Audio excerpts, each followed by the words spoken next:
Texas, USA. He teaches in the area of history and social, but he's also a key player in this new entity called the Indian History and Archaeology Research. So these are people who are intensely involved in curriculum reform in India, as well as in the USA and other places. So he has a lot of material to contribute. More to the point, I asked him to be here, and we got him to be here to speak about the very essential sociology context and social sciences context of bringing advancement to the villages.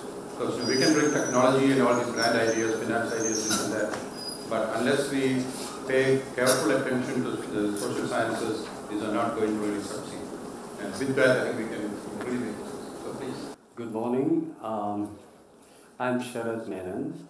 I want to thank Dr. Comrade and his team, both in the United States and in the Indian Institute of Technology in Chennai, honoring me with this great opportunity, a rare opportunity to address such a eminent and erudite audience here.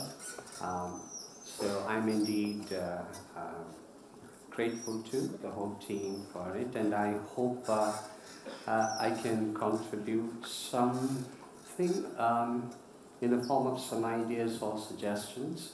My background is in social sciences. I have absolutely no connection with technology and hard sciences, which are, amazingly sophisticated and complex, and I got a taste of it during the last 2 days. Much of it went over my head because I like the basics. I understood a few things, and that has really made my time here worthwhile. So thank you once again for inviting me to address this audience. The topic I've chosen for this conference is on the centrality of ethics in the social development process. By social development process, actually, I meant the societal evolutionary process. Well, evolution is a process, and so how to approach that phenomenon from the angle of not so much social science. I'm more comfortable taking the position or the angle of social philosophy, because as you probably know, that the so-called sociological theorizing or sociology as a scientific endeavor is in many ways the West claims ownership of that, but even there one should realize that that scientific path or inquiry, which is relatively young, it's only a little more than 200 years old, actually has its roots in social philosophy. And the reason why it got bifurcated from social philosophy to sociology, it has more to do with the political climate that prevailed in Europe over the last 4 or 5 centuries. So I will not go into all of that. So I'm taking more of a blended approach here, both humanities and social sciences. Although my training is strictly in sociology and anthropology as they relate to various social institutions. Now, in addition to my academic work, I'm also actively involved, in a young think tank that is based in Houston, Texas. That's where I live. It is called IHAR, that stands for the India History, Awareness and Research. This IHAR is actually, it's an expression of the current global trend, particularly in India. It's it's actually a manifestation of a certain trend, what I call the public intellectual movement. And that is societal issues, concerns, and that is what this conference is actually addressing. It need not be the business of social scientists or philosophers. People in varied backgrounds in science, technology, they can show as much active interest and involvement in identifying and solving public issues as people who are formally trained to do it, who are social scientists. So this public intellectual movement is quite lively now, especially among Indian communities and Indian communities abroad.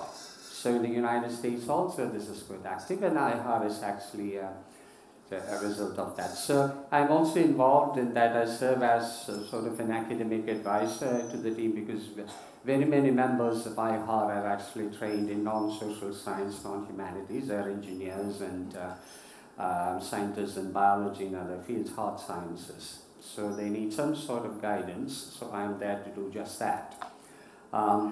Okay, so let's get into the topic. But before that, let me acknowledge a wonderful slide that you projected there. It is an extremely profound quote from our honorable former President Abdul Kalam. And that slide, I was actually reading it this morning. It said that you cannot change the future, but your reformed habits can actually cause changes in the future. In other words, yes, we all can be instrumental in this change.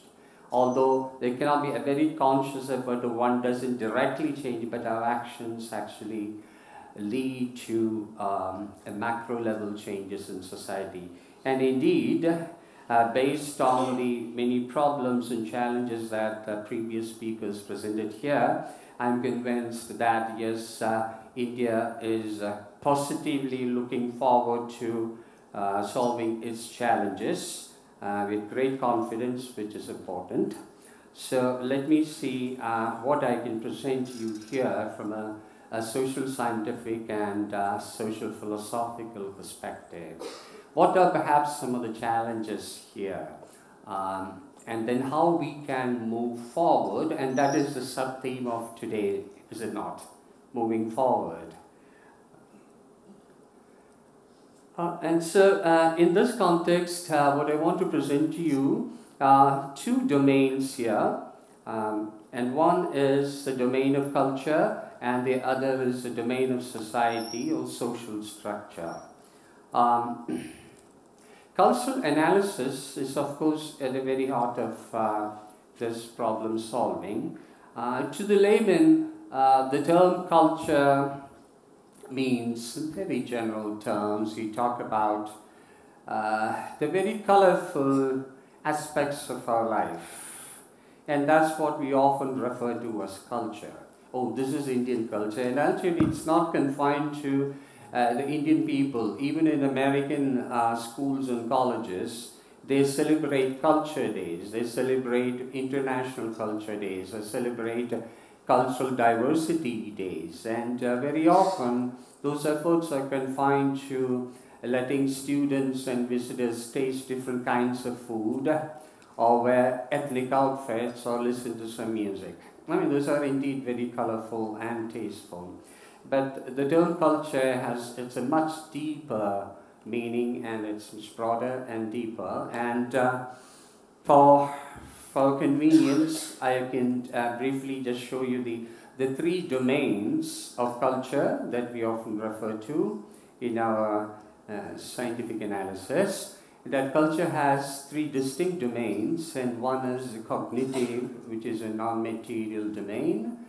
The second is normative behavioral domain, and the third, of course, is material. And the interesting thing is, this is immediately applicable in my discourse here, because so far I have been listening to sustainable development using technological advances or scientific knowledge. Well, they all amount to, for most part, the material domain, right? So there is a physical reality here, but we are also living in a non-material reality. So my domain is actually focusing on non-material domain, but I do want to acknowledge that you agree that we have focused so much on the material advancement, how we can create hydrogen villages, we can create, for the marvels in aerospace engineering, and things can be lifted and installed in space, so on and so forth. Okay, but all of that physical advancement and technological advancement and building of this advanced, amazingly sophisticated infrastructure, it is incomplete, and it will not serve the purpose, and it will not ensure the survival or advancement or perpetuation of human life on this planet until we address the issues that emanate from the social life, the social world. So a society indeed has two components, as a physical and it has a non-material aspect. So going back at the non-material, at the cognitive level within a culture, we talk about the things that we see, we believe, how we interpret. So cognitive refers to seeing, believing, perceiving, understanding, interpreting, so on and so forth. All the mental processes, what we believe, our value systems, these value systems that we articulate. Every culture has its own value systems. Well, the next level, it's not any vertical or horizontal, I'm just identifying different domains here. The normative behavioral, it refers to the behavioral aspects within a society. How we present ourselves, how we live our lives, our customs, the mores and the folkways that we engage in everyday life, right? And that's the behavioral aspect. And the third, of course, is the material, and I need not spend time on the material because that's what all the scientists have been focusing on. And what I'm trying to say here is that societies can show uneven processes of development and evolution in their domains. That is, every culture has these three distinct domains, but the level or the pace of change or evolution need not be balanced. They need not be balanced. And that is why when we do anthropology, in our ethnographic studies, I prefer to, this is how I define and explain ethnographies to my students, that an ethnography, which is like a photograph, a picture, portrait of a culture, ethno refers to culture. Ethnography is a portrait of a culture, but unlike the photographs we take of human beings, right? When you take the photograph of a culture or draw a portrait of a culture, at best it looks like a caricature. Some features tend to be more pronounced than others, right? It need not be all proportionate.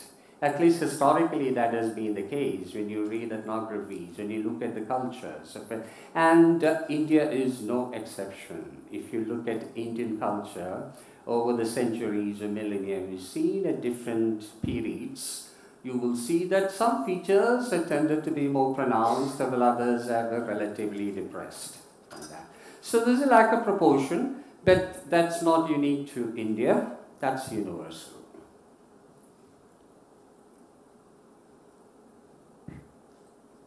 Now when you look at social, so that's a simple definition of culture.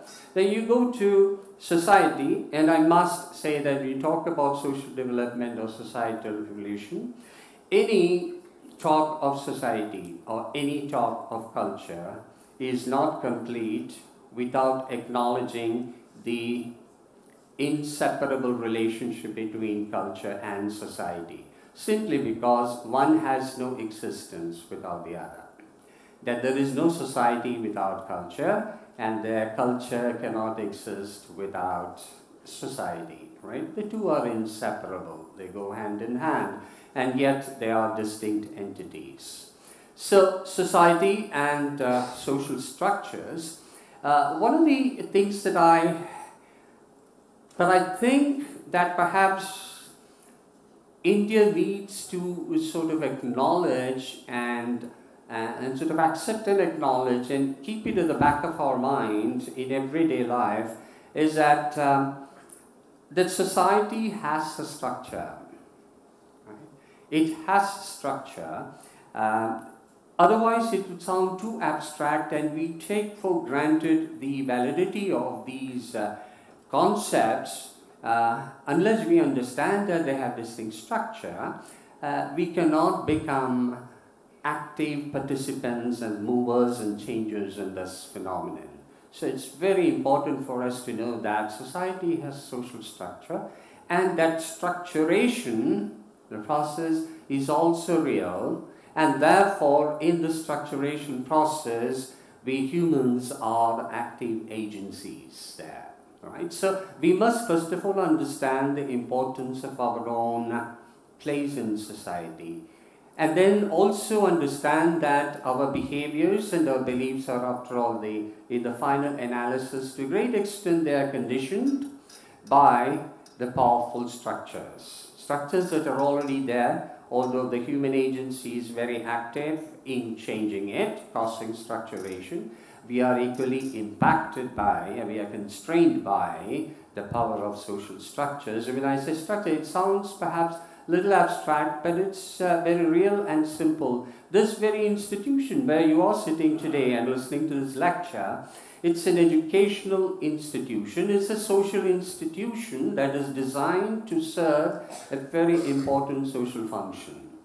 And this is one among the many social institutions that have evolved over the millennia. And we, of course, I say that we are an ancient and complex society, the Indian society, from ancient times through medieval, through traditional to modern. We have actually reached that point of being advanced intermediate societies even in ancient times, and that is why we have this elaborate division of labor. That is social structure. And we call it the caste system, although it is not an Indian word, it's an imported word. The Portuguese word casta simply meant endogamous groups, the people who married within.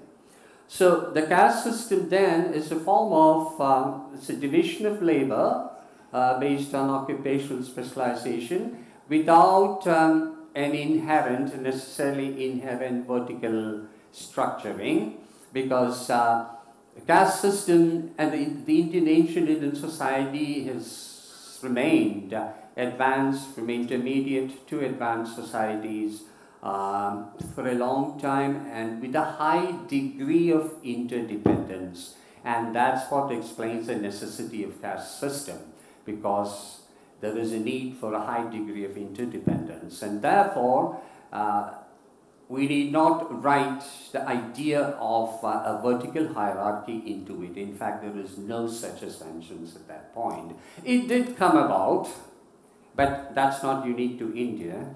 In every society around the world, you will see that, whether you call it caste system or class system or whatever form of stratification that evolved in societies, it have eventually evolved into very rigid vertical hierarchies. Right? So let us not blame ourselves too much for this. Caste system, I'm not talking about casteism, so that's the point here, that caste system is one thing, but casteism is a more of an abusive and a dysfunctional form of an otherwise great idea. Why do I call it a great idea? I have no worries about calling it a great idea, because division, occupational division and such structuring is unavoidable as society evolves into complex forms. It's universal. And the other interesting aspect is, when you look at the evolution of societies around the world historically, you will find that in some ways, the story of the world, society, is essentially the story of caste hierarchy. From very ancient times, you go to the Greek empires or the Roman Empire, to the history of Europe, the history of Far East Asian societies or Middle Eastern, Near Eastern societies. What have you seen over millennia or over centuries? It is this clash for power and domination between different occupational categories, right? What happened after the fall of the Roman Empire? Who assumed power after the fall of the Roman Empire? So in place of a scepter and crown, you have a new leader wearing this tunic and a cross. So from Kshatriyas, the power is now gone into the hands of the priest class, the Brahmins. And it continues over centuries, then it falls into the hands of, then comes the Protestant, the spirit of Protestantism, Reformation in Europe, then it slowly falls into the hands of who? From the aristocracy, from the Brahmins, it goes into the hands of these capitalists, the Vaishyas. And from there, then you have centuries later, the rebellions leading to revolutions, the Bolshevik Revolution, right? The French revolutions, and then you have the Cultural Revolution in China. These great revolutions, then what happened? It goes into the hands of the Shudras. And then it continues. Now what are we facing? Is ISIS or terrorism, extremism. Once again, there is a very real danger of all of this going into the hands of another clergy group. So let us not blame ourselves too much. Right? If there are these dark spots in the history of India, and then there is, especially for foreign and, Western social scientists and humanists to sort of bring up this idea of, casteism, they often find casteism and caste system as interchangeable. That is a fundamental error. We cannot afford to make that error. So, moving forward, so as I said, the Indian social structure has a long history of very high interdependence. At the external social level, I make the distinction external and inner. A little later, I'll explain that distinction. And another important aspect is that these structural barriers can cause uneven social development as they operate through cultural domains. And what does that mean? Well, you can look at modern India, you can look at India of the past, and you can look at modern India, and you see the interaction between the state with the political institution, the economic institutions, and you will see that some of these, there can be structural barriers that would trigger some sort of uneven social development as they operate through cultural domains, because they can actually impact our belief systems, and belief systems in turn can shape or reorientate individuals into distinct forms of behavior. What has happened in the case of India, this is my perspective, is that we have historically had a very highly developed cognitive domain. That is, when it comes to value systems and their articulation, as well as our own understanding of the universe, our own understanding of the ultimate reality, the Indian knowledge system, especially the cognitive level, it is unmatched and it is unparalleled. We have had an extremely profound understanding of the nature of a reality as they are manifest in the various sacred and spiritual texts that have been composed and have since been handed down to us. So, yes, indeed, I agree with Professor Rajiv Srinivasan that, yes, this is the empire of the spirit, and it is called the empire of the intellect. No doubt, we do have a history of it. Yes, but relative to that, in the normative domain, we have not seen much radical change, and that's where we go to the ethical aspect of it, the behavioral aspect of it. While cognitively we have been very rich, at the normative level there has been stagnation.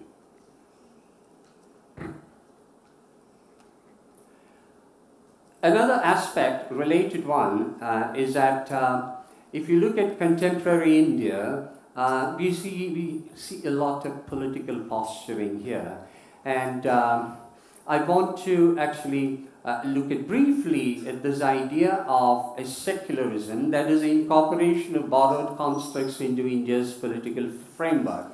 This is perhaps one of the biggest mistakes that we made, a political blunder, and that is to borrow and incorporate the idea of secularism in a civilization where it is totally incompatible. Because intrinsically, the Indian civilization, the Indian ethos, and the Indian mind, psyche, is very receptive and accommodative to diversity. Into such a mind, we have actually coercively planted the idea of secularism, right? Or turning the nation into a secular one. So there are some incompatibility issues. I wish I had more time to actually dwell upon that. That is the area of my teaching specialization. I teach sociology of religion.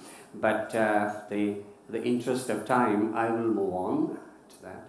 And then the native ideas in the cognitive domain do not correspond with practices of the Indian ethos or the behavioral realm in everyday life.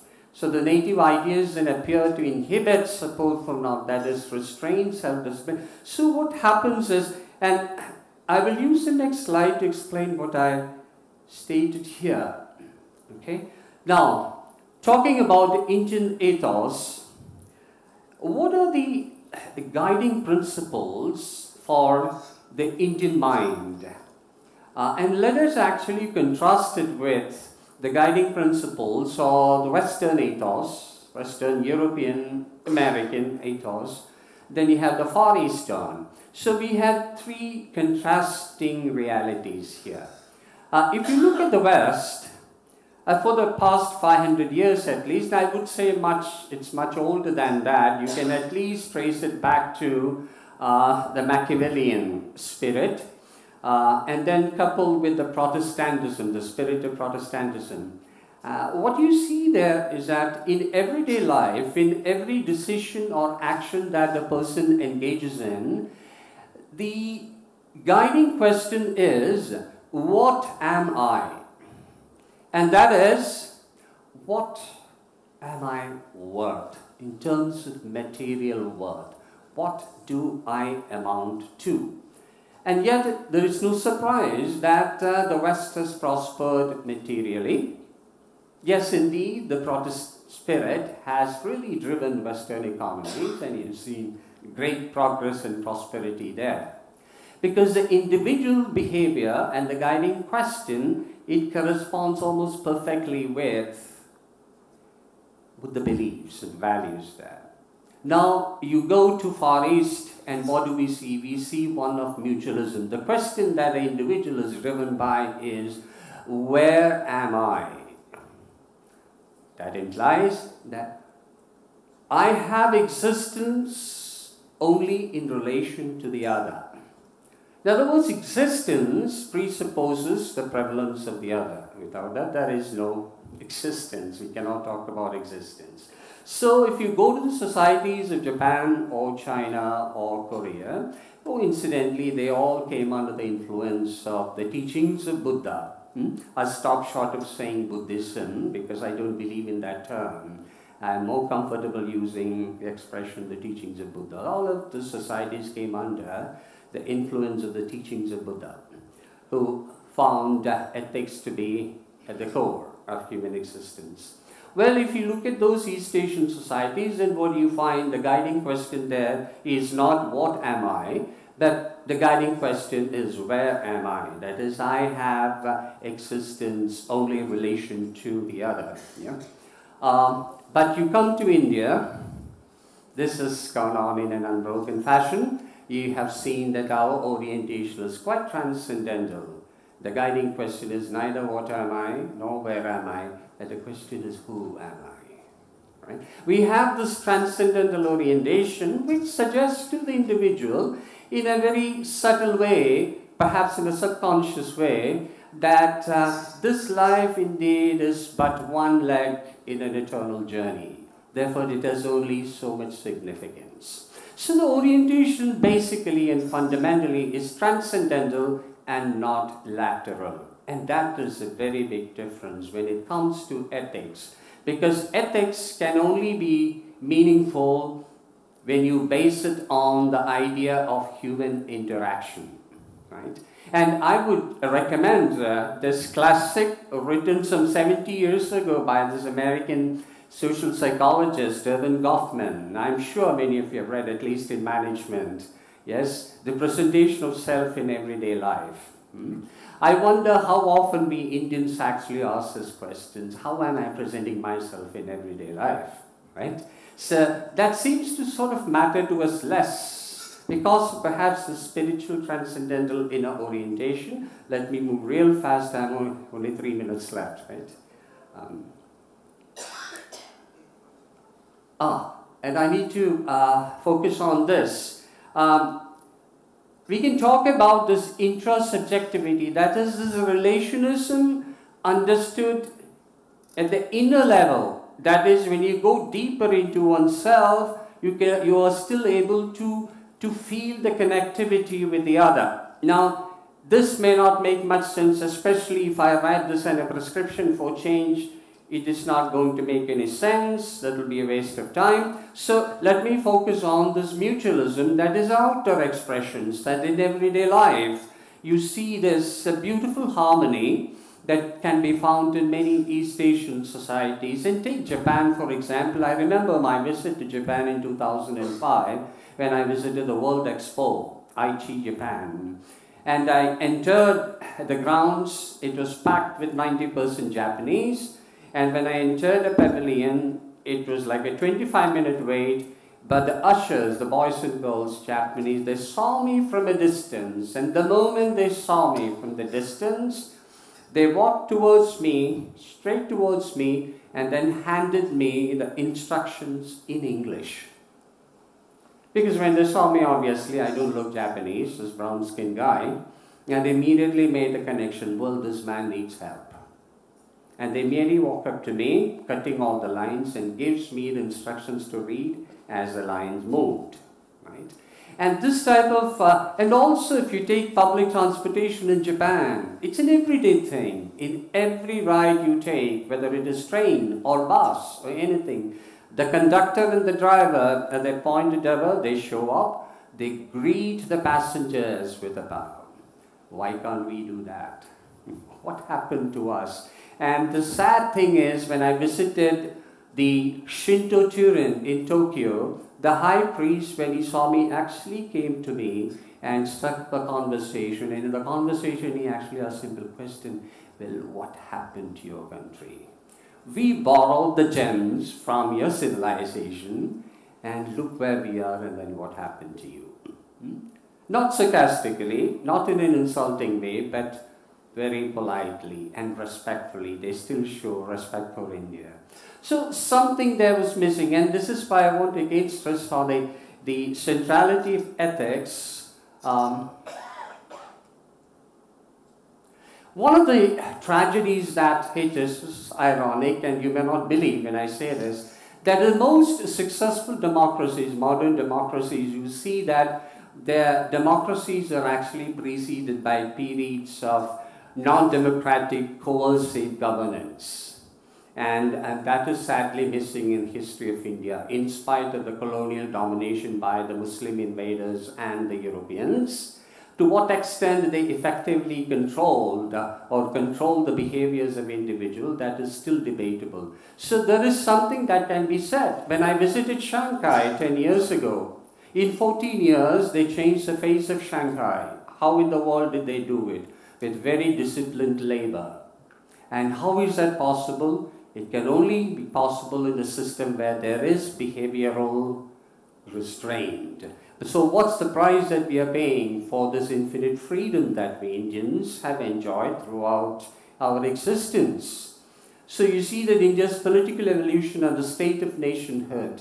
So the less, I'm presenting this hypothesis that the less coercive the system, the less it is amenable to sustainable development. So that is the challenge that we are facing. Yes, for all the freedom, the infinite freedom that we enjoy in everyday life, that's the ideal state. And as when Professor Srinivasan was talking about the contributions of our civilization, yes, it's important for us to make the distinction that there is the ideal and then there is the real. Yes, the ideal Indian culture we can describe at great length. Now, the real Indian culture, in a free state, it appears to me that every individual is one's own trajectory, attempting to define and redefine the meanings of things. So there need not be a perfect agreement, and therefore there need not be a social cohesion, and therefore it is not conducive to social organization, and the less organized we remain, the greater the obstacle, impediment to both material and societal advancement.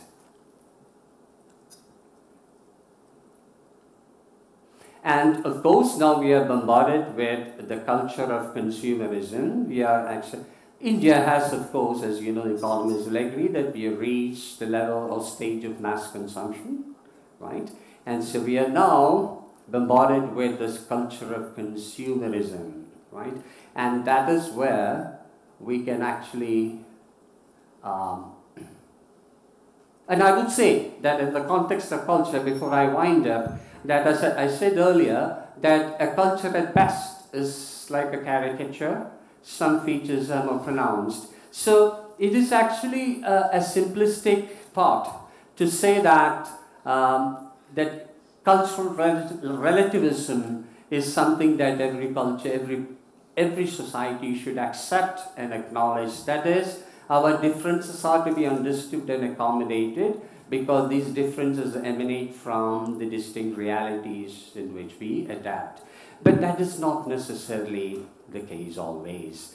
As Edgerton, the American anthropologist, once said, this cultural relativism is an oversimplification, right? Every culture can have maladaptive features. And the sooner we become cognizant of this maladaptiveness, more effort should be made to make those changes. So I go back to what President Abdul Kalam has said, that we should become conscious, more conscious of our own habits. And we should be ready, and we should proudly acknowledge the defects in our habits.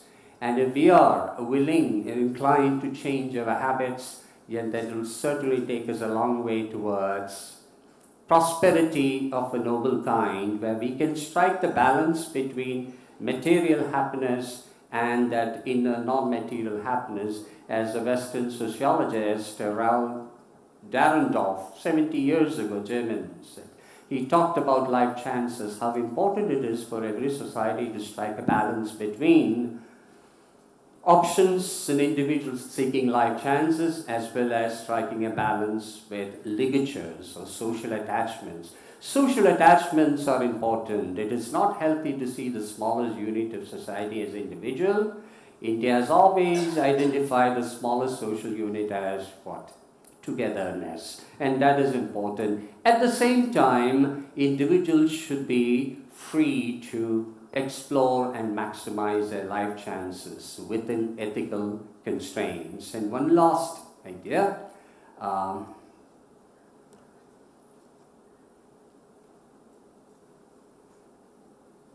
Yes, the idea of degrowth. Right?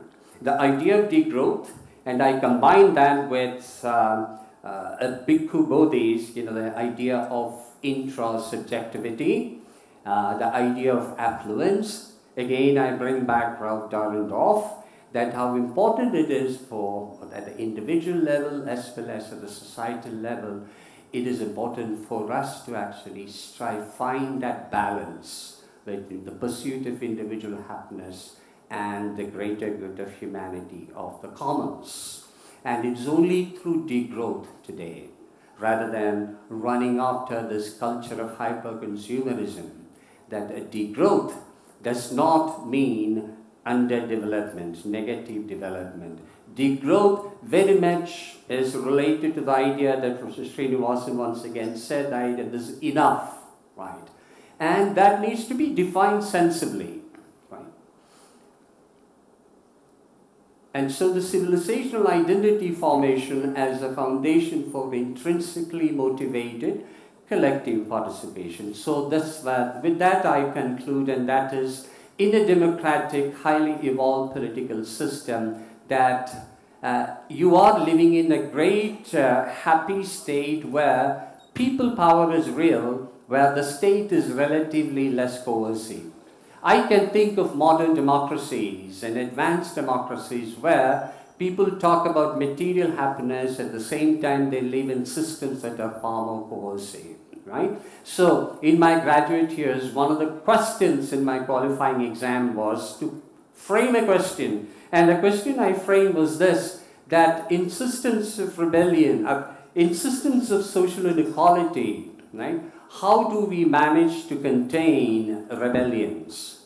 And there are two ways. You can do it through coercive means, or you can do it through voluntary means. What we have seen in the history of Western civilization is that they have managed that through coercive means.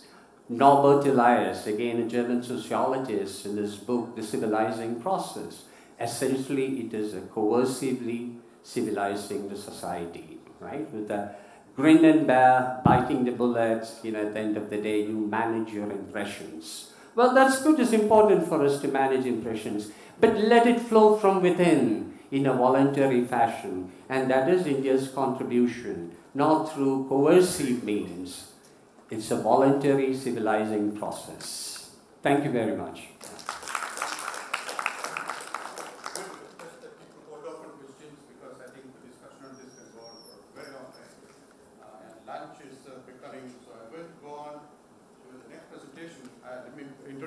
By saying that in arranging this conference, we had the feeling that we were in a small motorboat running out of fuel with a cyclone coming faster towards us than we could get to the shore, until we suddenly saw the aircraft carrier Virat coming towards us. This is the Alumni Association of IIT Madras. Sri Krishnan Narayanan, he's not here representing the IIT Alumni Association, but he's certainly part of it. He represents, he comes from an organization called Itihasa. I don't think that is the history as Professor Sarath Menon was talking about. I think it's the history of technology, but I'll let him talk about it. He's here just in time, delivered by the Hyperloop from Bangalore in 18 minutes this morning. Thank you, Dr. Narayanan, and thanks for inviting me to speak here. Yeah, so I thought, this quote from President Kalam sort of sets the context for the next, this session, where he's talked about the challenges of the world being poverty, illiteracy, safe drinking water, and others. And really, in that context is what I want to frame this discussion about digital technologies and AI and rural India. Is there a relevance here? So before I get started, I thought it would be best to understand this audience a little bit better. So here are, here by quick show of hands, I just want to do a quick survey. There are two schools of thought. AI is bad for humanity. AI is good for humanity. So how many of you think AI is good for humanity? Sure. Okay, that's the first one. The second one, that's true, but this is all net effect. No, okay, we can debate that. Sure. So the next question is, there's a lot of debate about whether AI creates jobs or destroys jobs, right? So how many of you here believe AI is a net creator of jobs? Okay, so it seems like a lot of you think AI is good for humanity, but it doesn't create jobs. And the third question, for today's discussion, which is how many of you think AI is relevant for rural India? So, once again, it seems, I mean, just from the show of hands, right? It seems like the audience here feels AI is good for humanity, but it doesn't generate jobs and it's not good for rural India. Excellent, right? Excellent, because my next 15 minutes, I'm going to try convincing you. Yeah, but I mean, my own personal feeling and based on the research that we have done, etc., is that my answer is yes to all the 3 questions, but with some caveats. And I'll leave the caveats for the last. But so let me try to convince you, this audience. I really love an audience which doesn't believe the thesis that I'm presenting. Okay.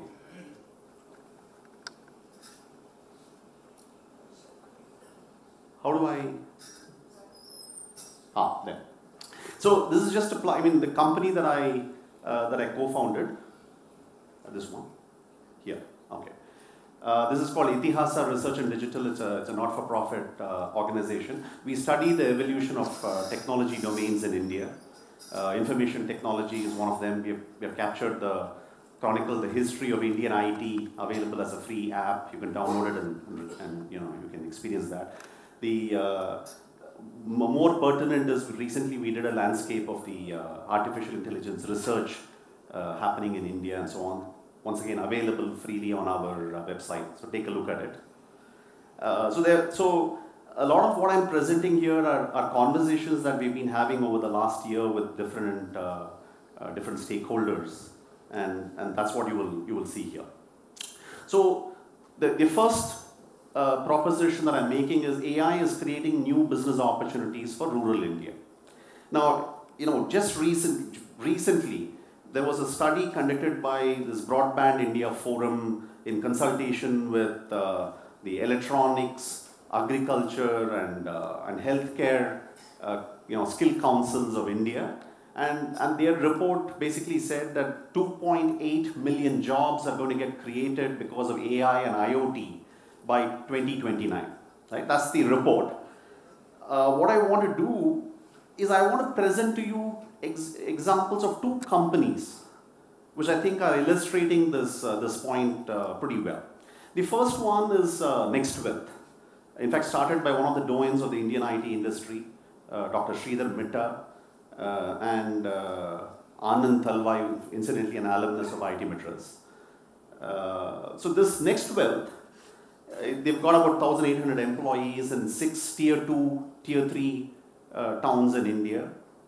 And they offer what are called data enablement services.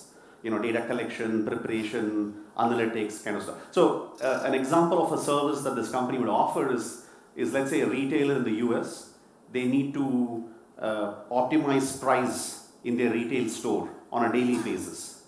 And so there's a lot of data that needs to get collected in terms of what competition is offering, locally what is available, etc. And that information has to get processed. That's what this company and the folks here in these different tier towns process and make available to this company. So basically data analytics kind of services, right? Essentially what is called, in broad terms, AI services. So, and this company is doing well, 1,800 employees. But what I also felt wonderful about this organization is the social impact that this organization seems to be creating. It's not like any other company out there. And there were 4 numbers in particular. For example, 53% are women, 87% of the employees are first-time graduates. And let's look at these 4 numbers. So this 4.6 times. So apparently, the company has discovered that the women employees' propensity to early marriage is reduced 4.6 times. This data over the last 7, 8 years. Second is the propensity to migrate to a bigger city has been mitigated 55% for the employees here. Third, it seems that the family and the self of employees in this company take pride in their job, which is 76%.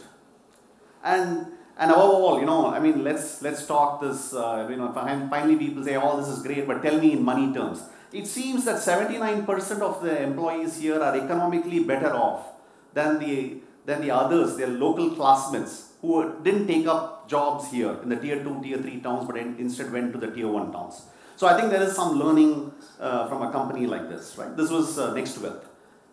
The next company that I want to present to you is a company called iMerit, started by a very successful Silicon Valley entrepreneur, HP and others, Radha Basu. And they're doing work in the east of India, Calcutta and other places. Once again, having employees, so they have about 1,000 plus employees. 80% of these employees from underprivileged background, 70% below 25 and 52% women. So once again, on the social side, they're doing very well.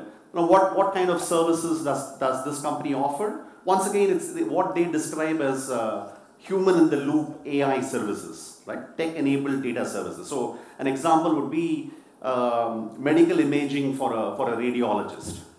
A lot of data annotations need to be done, on those imaging, and that's what is done by the employees of iMerit.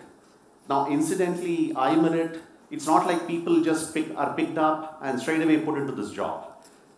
They have an organization called Anudip, which offers, it's a not-for-profit skilling organization which offers like a 3-month training program, and then they get employed in iMerit and so on, right? So these are just 2 examples of companies that we came across which seem to be offering jobs, AI-enabled jobs, possibly tier 2, tier 3 towns, but as and when the infrastructure, etc., gets available in much broader places, I think there's an opportunity to pull those people in. So that's the first one. The second one that I want to talk to you is, I think AI can be used to transform, water management. I thought coming to Chennai, if I don't talk about water, it's very topical, right? So it seems to be useful for water management and agriculture in rural India. So here are a couple of examples. I'm just going to give you certain examples, and then let's have a debate. For example, this is a classmate of mine from IIT Madras. He started this company called Vasa Labs. Now, what they're doing is they're trying to create what is called a water balance or a water budget for every Gram Panchayat. And the way they want to do this is using artificial intelligence, satellite data to figure out, reservoir water. There seems to be. You seem to have done some work. I did see some of the presentation you made yesterday on webcast.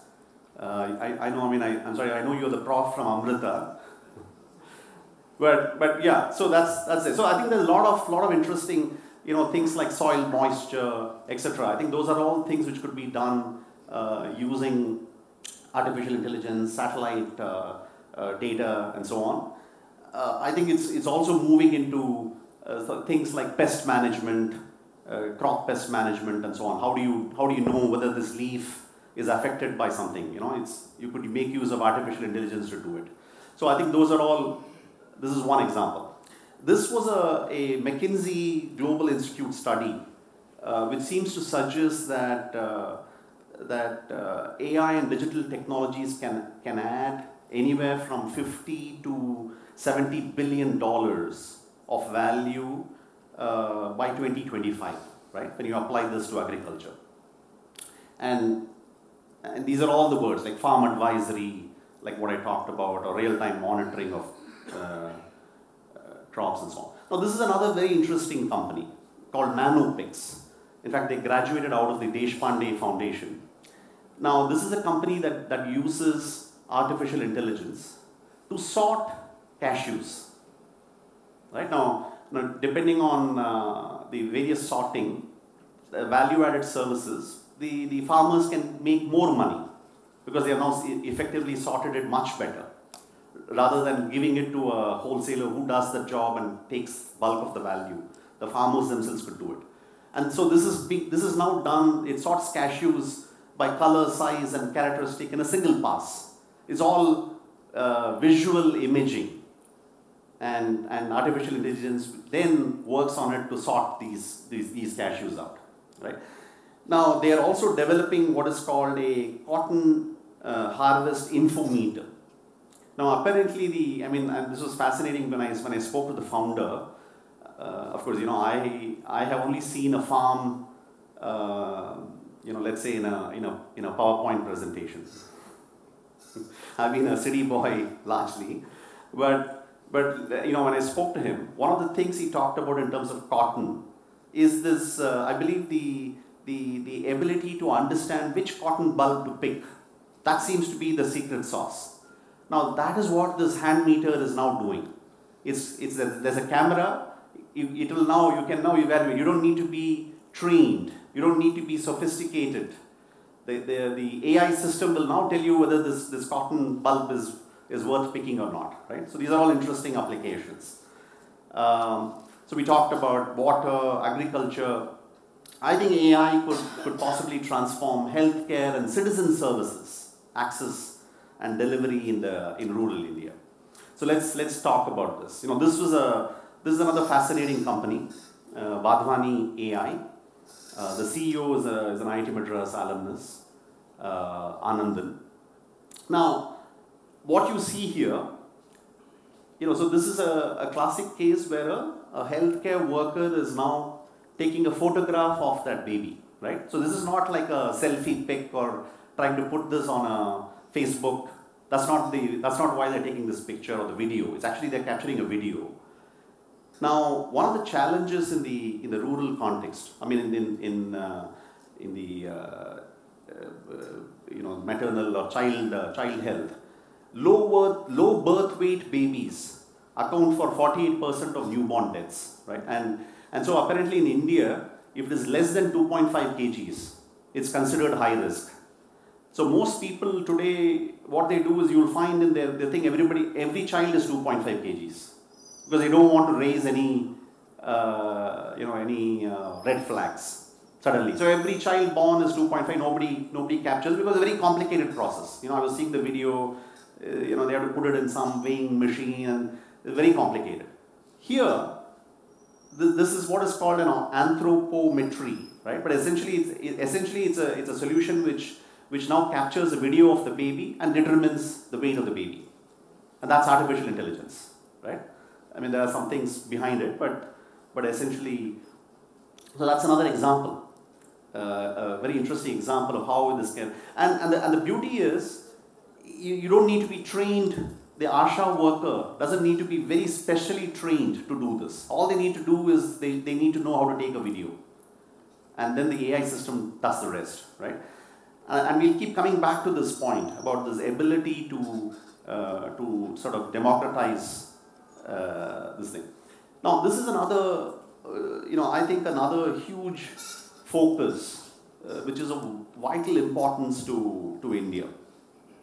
Now, incidentally, before I go here, I think there are a number of other healthcare. This Vadhvani was just one instance, but I was talking to Philips, and the Philips Innovation Center in India has developed a solution for TB detection. Right now, what's AI about it? They essentially do this from chest X-rays, and they are able to detect whether the patient has TB or not. Right, artificial intelligence working there. There's a company called Forus Health, which is in fact partnered with the Healthcare Technology Incubator Center in IIT Madras, HTIC, IIT Madras. In fact, they developed a retinal imaging solution to detect diabetes. Right? So many people don't know that they have diabetes, but there's a way by which you do a retinal image scan and you can figure out.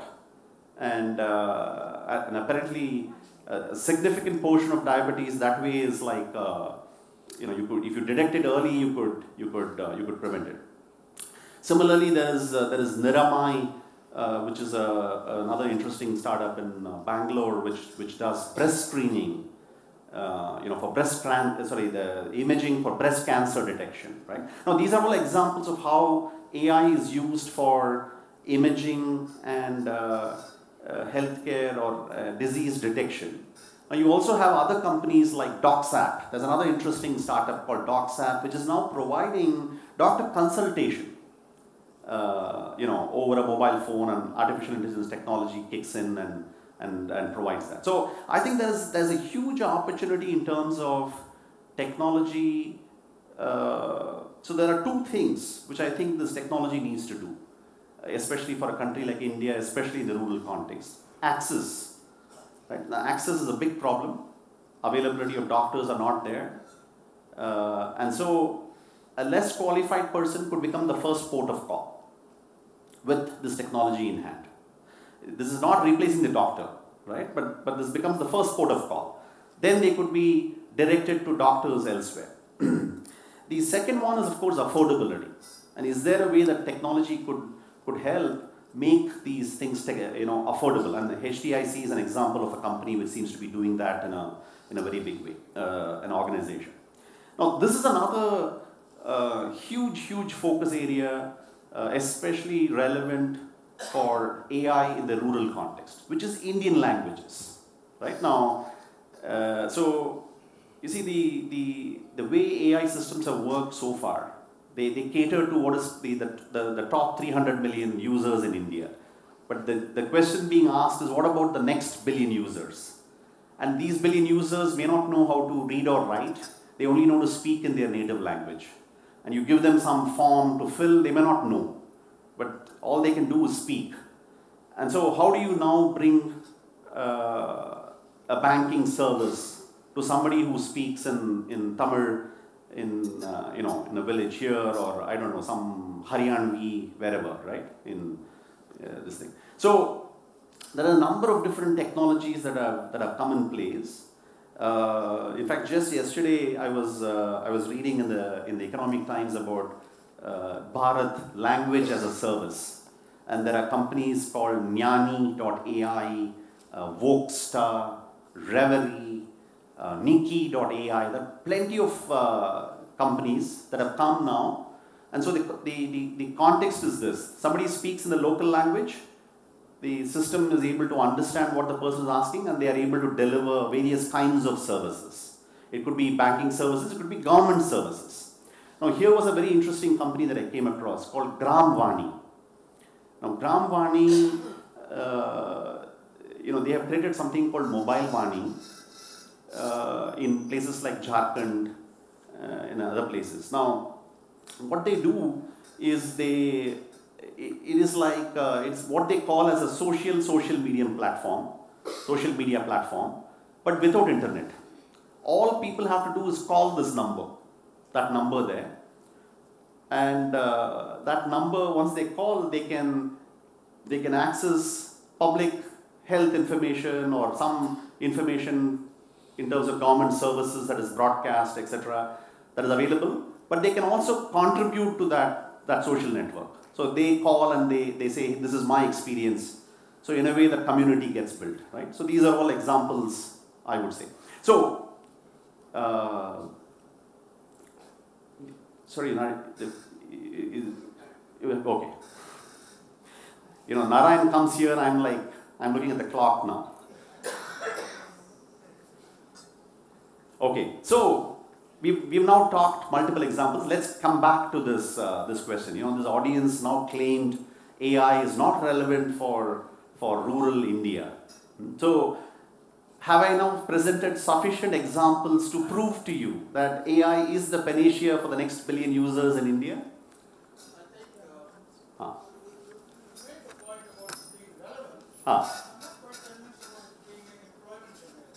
Employment generator. Individual person's level employment. Okay. Group employment, knowledge employment, that's fine. Right. I don't think it's except for the Okay, but 1 out of 2 I'll take it, but the sorter. Sorter. That seems like a personal level usage. I see. Now, what about these companies? Take the companies of I couldn't quite understand the revenue model for all of them. The last one, for instance, the Vani. no, not money. I take the next wealth, the iMerits of the company. They are 1,800 people, 1,000 The people. very first two, the data collection, I Yes, see, yes. and then market research. basically, feeding retailers with information about the local usage. But that is AI service. Yeah, I mean, that's okay. But rural empowerment, from Okay. that point of view, I'm not very convinced. I'm sure I'm missing Okay, the point. okay. But Sure. So in fact, I think this is good we are asking, because I want to get this. The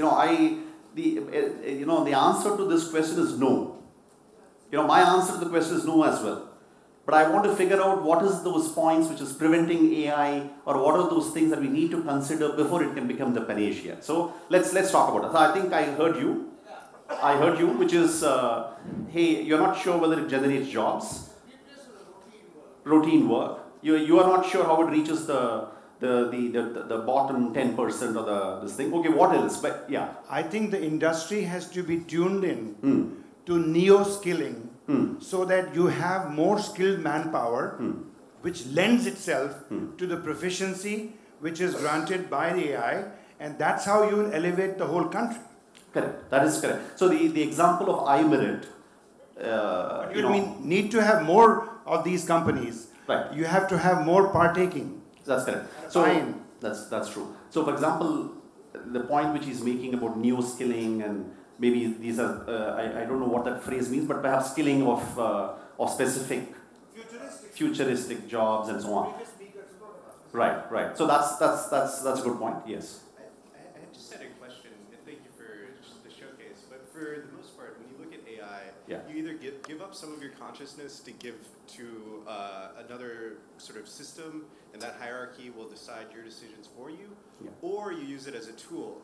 And I think that's a distinguishment that you need to make, especially in showcasing the startups, because AI is a tool, very interesting. If you give up the thought processes, then what are you giving up, especially in knowledge transfer for the next So generation? can we expand on this point? It's an interesting point, but can you give an example? I'm like the dummy, right? So explain to me, what do you mean by, I don't understand consciousness. For me, I think it's interesting when you think about phone numbers, right? So like memorization. Right. Going and searching for information is a pull or a push incentive. And so are we incentivizing the next generation to pull the information from the content, like a library, or are we pushing out information and just letting them do what's being told in that set? And I think that's the distinguishment, especially amongst these showcases of companies, that AI is distinguished. So, and once again, I think that's an important point. I mean, I'll give another example of another one to illustrate if I have understood what you said. Sometimes with AI systems, so sometimes with AI systems, the challenge is the system seems to be suggesting things to you, right? Based on what you have done, based on what others have done, right? You have seen this in e-commerce. And they give recommendations. This is what others have done, others like you. And that's a very powerful influencer, because it influences. You don't even realize, but you have now selected to a few choices which the AI system has decided on your behalf. But that's for e-commerce, and one might even argue, hey, so what? But imagine that being available for various kinds of other services, and there's a system is choosing. So this is what I think. This can become a panacea. Sorry, you had a point. Yes. I had few questions to ask. Sure. First is I have gone through lots of the literature about electromagnetic radiation produced by the mobiles. So my first question is, if you are providing artificial intelligence in the villages, so who is taking care of this electromagnetic radiation is reaching there also? Second question is, I saw people have mobiles in their hands and they have no clue what they are doing with that mobiles. They are not learning good stuff from that. They are using YouTube. They are whole time on WhatsApp. They start purchasing some stuff from Amazon or Flipkart. So those questions, who is taking care of that? And third question is if you talk, it's a you are changing the routine work of the farmer. They are good enough to pick up which one should pick up and which one should not pick up. So my question is, if they start doing that artificial intelligence thing there, then what's the, like, their skill will go away. You know, when I was a child, I can remember 4, 10, like 15 numbers of someone. But now I totally depends on mobile because I think, that's in my mobile, so no need to worry about it. Right. So once yeah. again, I know you had 3 questions, but I don't know about the electromagnetic radiation. But the second point, the second question that you yes, about the awareness, like people are not aware they're using YouTube, etc. Yes, so I think so. I think there is a lot of data to show in the other parts of the world. So it's like a curve of adoption that in the initial stages, people will consume YouTube and videos and stuff like that. But that same adoption in a few years, they will start getting into transactions. And they will start getting into, they become comfortable in terms of this thing. So anyway. One last question. One last question. AI will help govern and decentralize. I'm not sure, but can I'll just take 1 minute to just tell 3 points which I thought were very important. If I may just complete this train of thought, right? So the first point I spoke to, this was a point that came from somebody like Deshpande. So he says, AI cannot be absorbed by the next billion directly. The top, the bottom 10%, they cannot. You cannot design because they don't know how to use these things. Maybe there's a need for us to train a set of intermediaries, like the neo-skilled intermediaries. And they then become the people who will take these AI solutions. And over the next 10 years, maybe the population is in a position to absorb AI. The second is this create India-specific data sets. You see, in the US, there's a lot of talk about Alzheimer's, etc. And there's a marker that they have. Now, what they discovered is that marker doesn't exist in Indian population at all. So all the fancy algorithms that have worked is of no use to the Indian population because that marker doesn't exist in our genes. I'm just giving one example in healthcare. So this is where Chris has funded this Center for Brain Research at IISc, which is now collecting India-specific data on DNA sequencing and so on, right? So I think we need to create India-specific data sets. The third one, and I think there are a lot of questions around it, is about fairness and ethics being very central to AI implementations. I think in the US, they have implemented solutions and then they have discovered a lot of ethical and fairness issues that have come where it has discriminated. To your point, people don't even know that they have subscribed to something and they discriminate. So I think there's an opportunity in India because we are at the very early stage of adoption of AI that we recognize fairness and ethics upfront and then design systems accordingly. I think this is a very emotive topic, so I will stop here and I hope I'll have an opportunity to converse with you over lunch.